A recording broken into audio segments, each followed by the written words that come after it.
So, Sadhguru, what about when people say that we were created by God? See, obviously you did not create yourself, that's for sure. Our ideas of God may vary from culture to culture. Different people around the world have different ideas about it, different beliefs about it. But why we came to this idea is this: we all crawled out of our mother's wombs and you see a newborn child how he's looking. He's asking, who, what the hell is all this? So much creation. Do you see question marks in his eyes? What? So much. Who did all this? Obviously first he looks at his mother. Well, the mother delivered you, but she can't deliver the planet. Then you look at your father, well, obviously he can't do all this. Then you looked at every other adult around you, nobody seems to be capable of doing all this. Then being human beings, we say, there is a big human being sitting up there, he does all this. I'm sorry ladies, he's a man.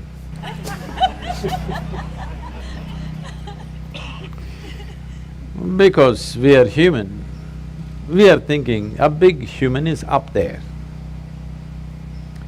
But it's a fact that we did not create this, isn't it? Neither this nor this. We did not create this, we meddled with it. We meddled with it, we muddled with it, but we did not create it, for sure. So we need an explanation. This is a choice you have. Do you need an explanation or are you willing to explore? If you explore, you will come to one kind of situation within yourself. If you come to agreement with some explanation that somebody gives you, the only choice is either to believe it or disbelieve it. If you believe it, you will become confident. It'll not bring any clarity, it'll bring you confidence. If you disbelieve it, you will be confused. If you're joyfully confused, it's very wonderful. But most people don't know how to handle their confusion joyfully. When they get confused, they make themselves miserable. But the most wonderful thing in human intelligence is to recognize what you do not know as you do not know. Everything that you do not know, you believe. This is a serious problem. We have done terrible things to each other simply because I believe this, you believe that. Continuing to do it even now, isn't it, across the world? Because I believe one thing and you believe something else. Now if I let you live, my belief will suffer. The best thing is you're dead. Yes because you believe something else is the truth and I believe something else is the truth, now both of us can't live in one place. We can pretend for some time.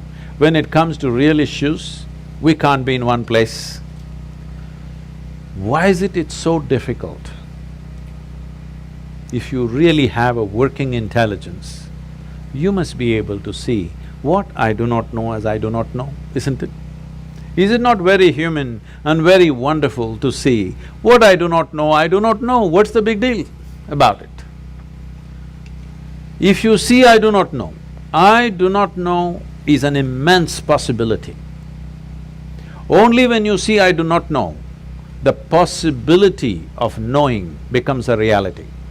If you see I do not know, the longing to know, the seeking to know, and the possibility of knowing becomes a living reality. Everything that you do not know, you believe. You have to be only among your kind. If you are with another kind of people, either they should not exist or you should not exist, that's all it'll lead to. So this is something that we have to come to, because human intelligence is at its best when it does not know. If I just think I know, I will become stupid because I have my conclusions about everything. If I see I do not know, intelligence is full on, isn't it? You want to keep your intelligence in a working mode or a off mode? You saving it for another place? No, I want to know because it looks like that. A lot of people are saving it for elsewhere. No, you need it here. If you need it here, please look at this and see. When you see I do not know, you become very conscious, very aware, very alert. Is it true? When you think I know, you do the dumbest and idiotic things, very gross things. Yes or no? Yes. If you really see I do not know, you have fight with nobody. You have no fight with anybody, isn't it? Yes. I know is always a fight. So in the yogic culture, there is a phenomena. I'm calling this a phenomena because today, this evening, you may not understand what I'm saying, but if you invest some time and energy, you will understand. We identify with our ignorance, never with our knowledge.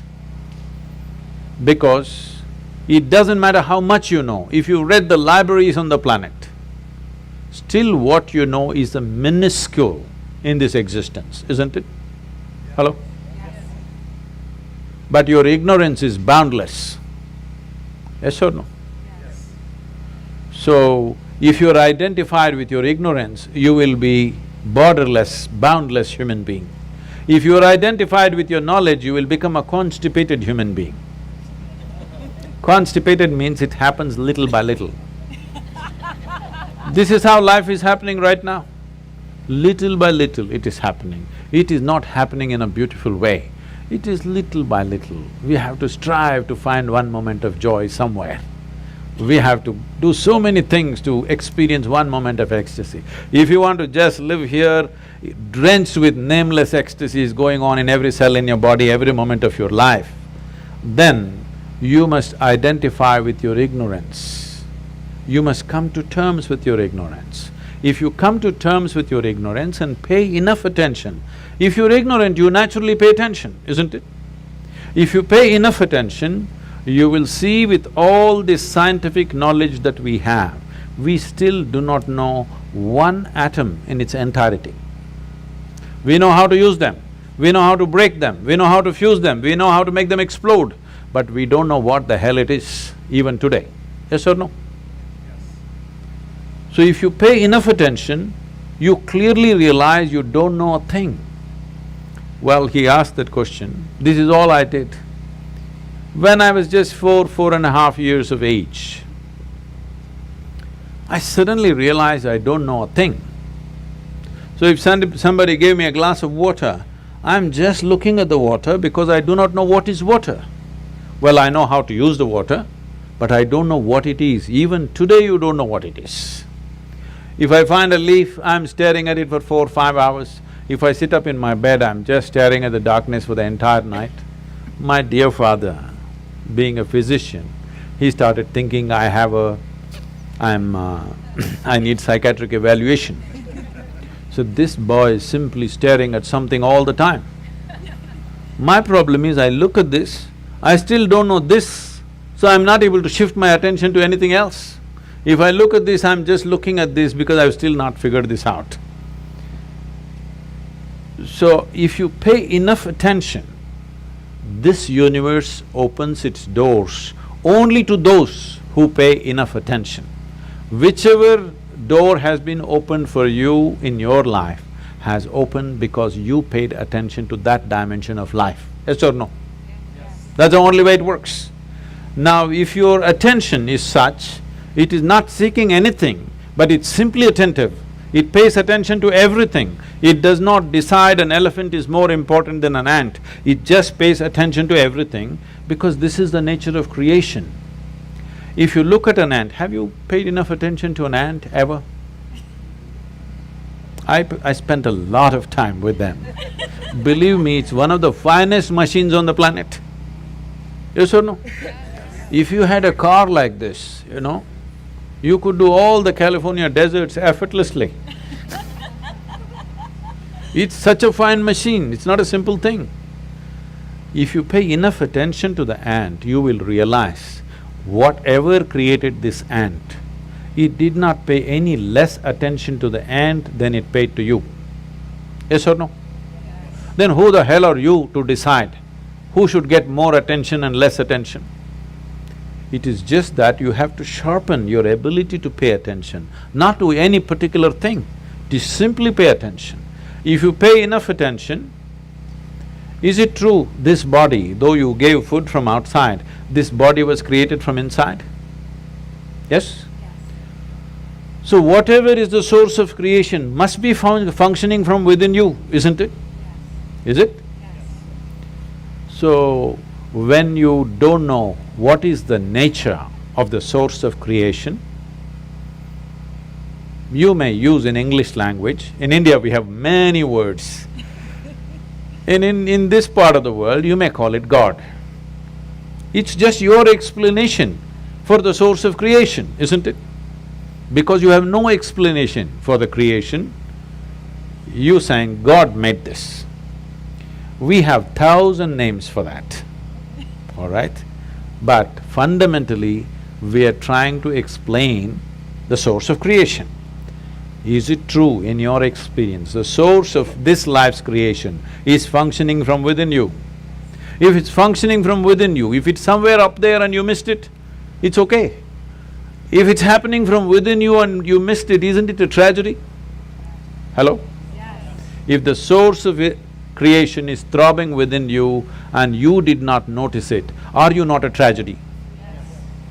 So my entire life and work is to just avoid the tragedy for people. Thank you. Thank you very much.